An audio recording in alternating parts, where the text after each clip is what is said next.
Hey everybody, it's me, Undead Viking. I'm here to review a game for you that is called I Hate Zombies. Now, this is a small little card micro game that actually Board Game Geek is actually publishing. I think this is their first time they're actually going to be publishing a game, which is pretty cool. Scott Alden, when I saw him at Gen Con, he handed this to me, and he said, "Hey, would you take a look at this?" And I said, "Yeah, sure, man, I'll take a look at that."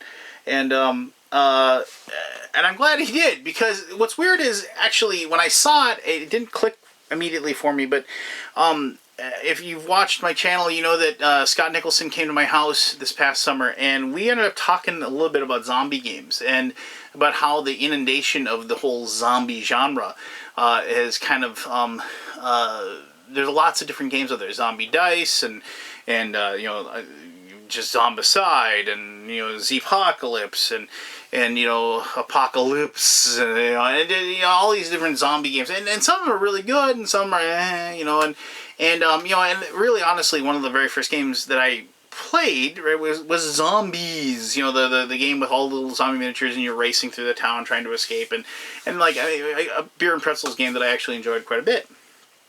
And then I had mentioned that, like, there hadn't been a really good zombie game, you know, lately. And Scott had actually mentioned offhand, you know what's a good game, he said? I Hate Zombies by Kevin Wilson. Make sure you keep your eyes open for that. And I was like, oh, okay. And I didn't even think about it. And then, like, I got this handed to me, and then I was like, oh, okay. And I threw it in my bag. And then I got home, and I was like, I Hate Zombies by Kevin Wilson. I was like, wait a minute, that's that game. And so I was like, oh, sweet, you know, and I was like, well, I thought maybe it was something more. I thought maybe it was like kind of a play on words, you know, like I Hate Zombies, like, you know, the whole zombie culture and everything like that. But no, what this is, it's a quick little party game, basically. This is a game that can be played literally anywhere. It consists of 12, actually, I should say, like 14 playing cards, I think. 12 cards with the roles that are on there, a card with rules on it, and one extra card that you use for if you have an odd number of players, which I'll explain when I show you how to play the game. And that's it, and it comes in this little sleeve. I don't know how they're going to actually publish it when it does come out. But, and you can teach it in about a minute. If you know how to play rock, paper, scissors, you can play this game. And, but there's so much more to it, and it's one of those, like, kind of crowd favorite games, if you will. So, let me show you how to play. It shouldn't take long at all, even for me. And then we'll come back here and I'll tell you exactly what I think of I Hate Zombies. Alright, cool. Here we go. Alright, I've gone ahead and set up a 12-person game of I Hate Zombies. I actually have played this with 12 people. I did that at my Extra Life Gaming Marathon. We had a blast. We played it for a good hour or so. Many different rounds of this game. So you hand each person one of these player cards. The players have a certain ability, like, say, Sniper. When you wound a zombie, you can always choose which zombie to wound. Or Scientist, if the zombie closest to your left or right is killed, the zombie is cured and becomes a fully healed human again.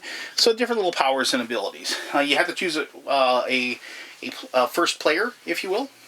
You do that by randomly, or the rules state whoever hates zombies the most gets to be the first player. So there's always that one guy or girl that says that the show Walking Dead is stupid, or the idea of zombie apocalypses are dumb, or something like that. So you can let them be the first player, if you will. And so, like, say it's this person right here. So they pick either the person to the right or the left to choose, and they are going to have a game of rock, paper, scissors. Because this is what this game is. You play rock, paper, scissors to see who wins or loses. So these two people would play. Let's say the cheerleader chooses this person to the right, who has the businesswoman, and they play rock, paper, scissors. This is the only time you actually will continue playing until somebody actually wins or loses, as far as a tie goes. Normally, after this one round, even if it tie, because ties actually, nothing happens on those.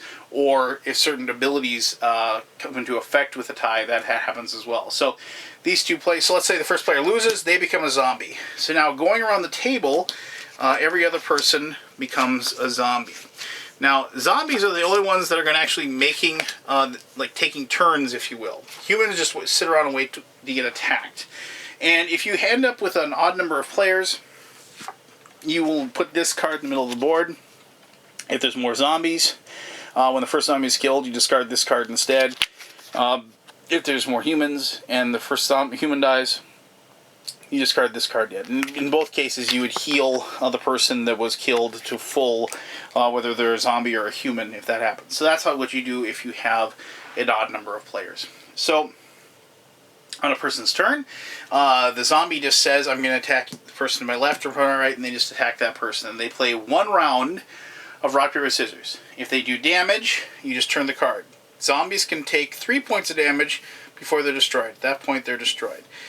Humans can take 2 points of damage. Once they take 2 points of damage, you flip them over, and they become zombies.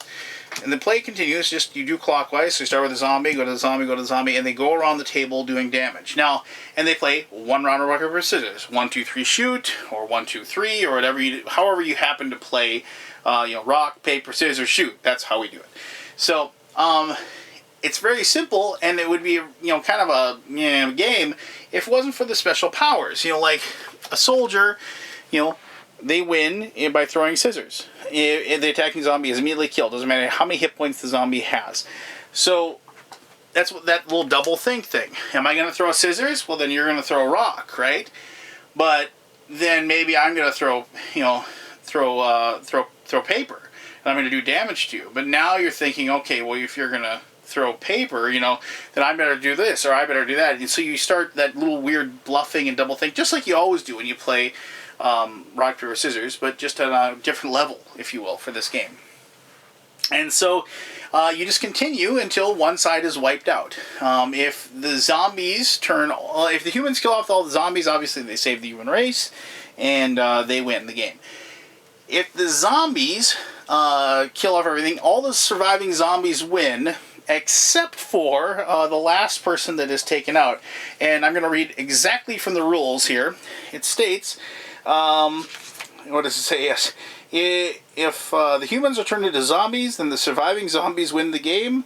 I suppose, if you can call that winning. Oh, but not the last human that was turned into a zombie.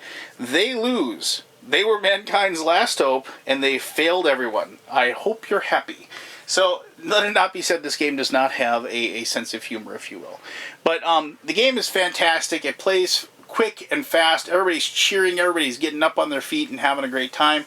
I can't. Yes, it's a very simple game, but it's one of those things where Scott Nicholson once said it doesn't take a long time to get to the fun, and that fits this game perfectly as far as the description is. But let me tell you more about that with my conclusion.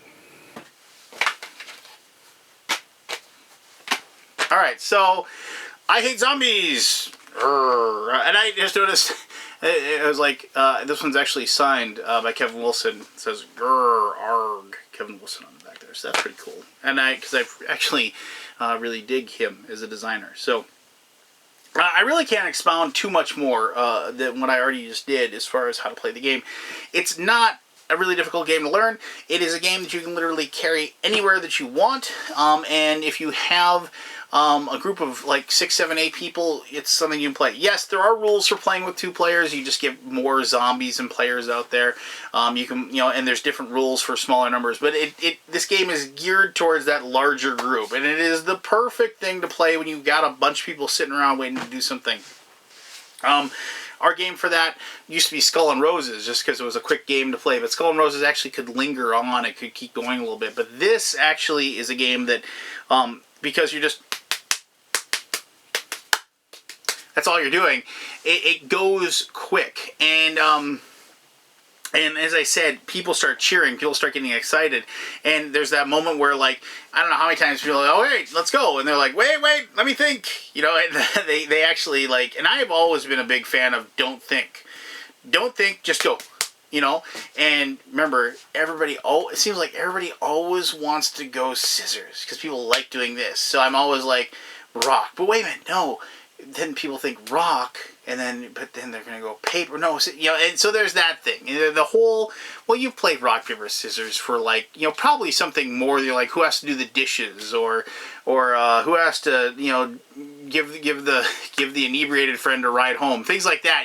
So like you've had situations where you've had a lot riding on rock, paper, scissors, and here's a game now where the fate of mankind and relies on your ability to play rock, paper, scissors.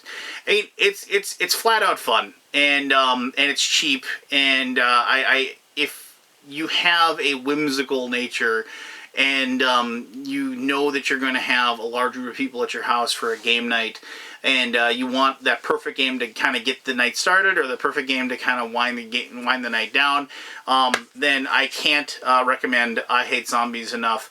Scott Nicholson was totally right. This is an awesome game, and I think you should definitely go check it out on the Kickstarter, back it, and get your own copy. So there you go. If you have any questions about the game, please post those. I'll answer those to the best of my ability. As always, thank you for taking the time to watch this video. I greatly appreciate that. And until next time, you, yes you, have yourself one heck of an awesome day. All right, bye-bye.